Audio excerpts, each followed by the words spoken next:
Olá, meu nome é Jonathan Sampaio, este é o trabalho de História da Igreja 2 e hoje vamos falar sobre Timothy Keller.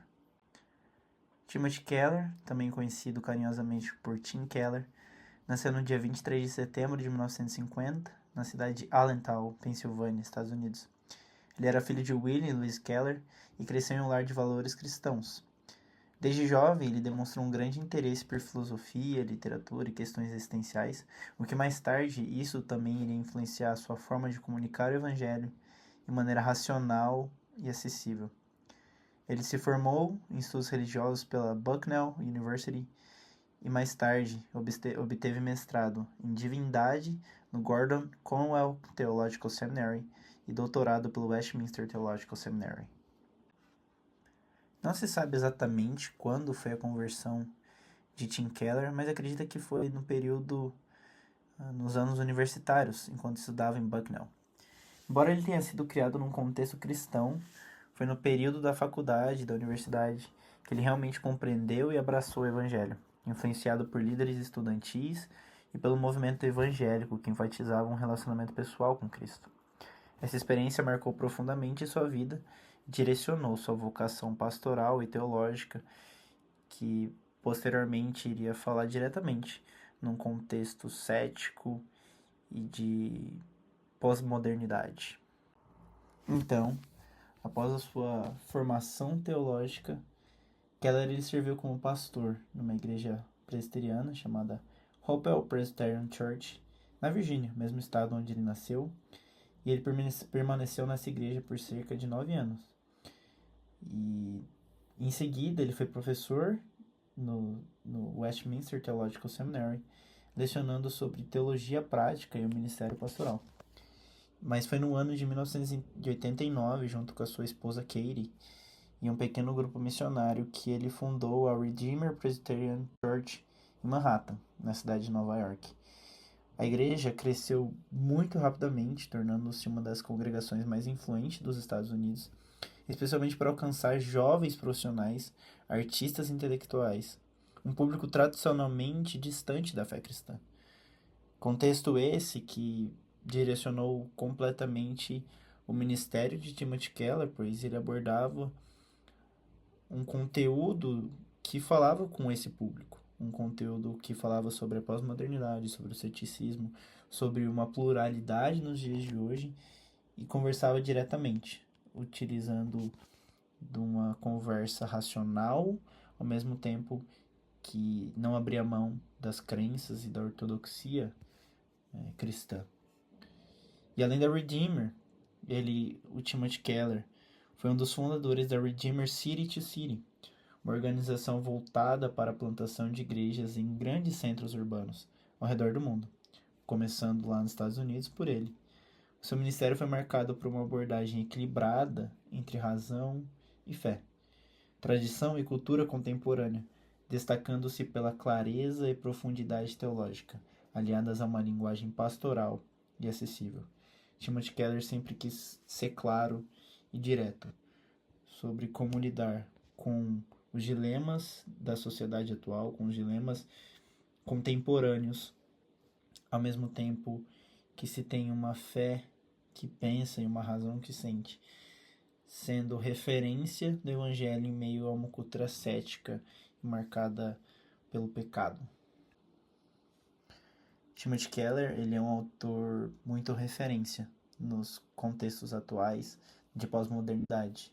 Autor de diversas obras, talvez as principais tenham sido O Ego Transformado, Fé na Era do Ceticismo, Deuses Falsos, Deus na Era Secular, Pregação, Perdoar, Igreja Centrada, A Cruz do Rei e diversas outras obras. Mesmo após a sua morte, Timothy Keller ele ainda é uma referência e foi um grande autor, inclusive foi best-seller na New York Times, e ele é referência até os anos após a sua morte, anos após seu falecimento, ele ainda é referência nas suas obras e como ele dialoga com a fé moderna. Timothy Keller foi um dos teólogos e pastores mais influentes do século XXI. Sua capacidade de dialogar com a cultura secular sem comprometer a ortodoxia cristã fez dele uma ponte entre a fé e o mundo moderno. Foi amplamente reconhecido por seu equilíbrio teológico, humildade e compromisso com a verdade bíblica.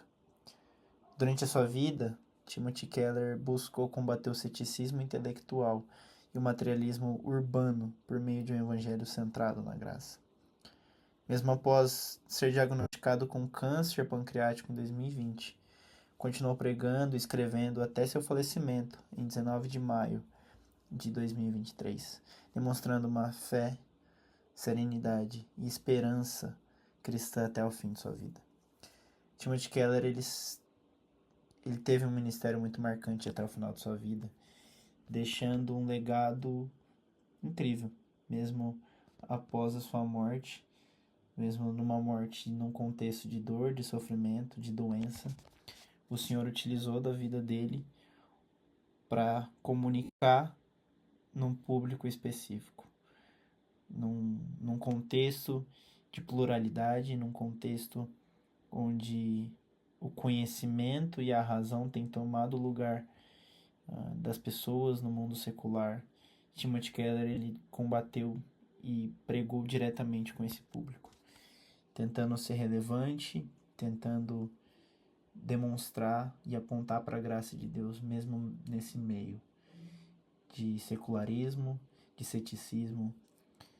Ele foi uma presença muito relevante e com certeza vai continuar sendo uma relevância por muitos e muitos anos, por conta do seu contexto e por conta daquilo que o Senhor fez através da sua vida e do conteúdo que ele buscava abordar.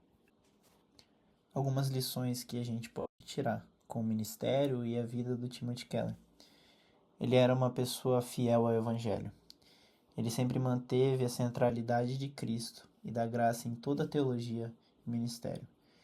Timothy Keller nunca buscou glória ou honra pessoal, mas sempre apontou para o Cristo e para a graça verdadeira, para um Senhor que fala com a nossa razão, que fala com o nosso conhecimento, e ele foi fiel ao Evangelho até o fim. Timothy Keller, ele também teve uma apologética muito sólida. Demonstrou que a fé cristã e a intelectualidade sólida é capaz de responder aos desafios do mundo moderno. Ele sempre dialogou de maneira clara e concisa com os dilemas da pós-modernidade. E nunca abriu mão, nunca se abalou, mas sempre se manteve firme, dialogando e combatendo as falsas doutrinas. Ele também tinha uma missão urbana. Ensinou a importância de contextualizar o Evangelho para alcançar as grandes cidades, sem perder a essência bíblica. Diferente de muitos contextos missionários, onde se vai para o contexto não alcançado, Timothy Keller também buscou um contexto não alcançado, mas dentro dos centros urbanos, buscando pessoas que têm acesso ao conhecimento, que têm acesso aos estudos, que têm acesso às informações. E ele buscou alcançar essas vidas através do seu ministério. Ele sempre foi uma pessoa e seu ministério demonstrava uma humildade pastoral. Apesar de sua fama e influência global, sempre se portou com simplicidade e dedicação à igreja local.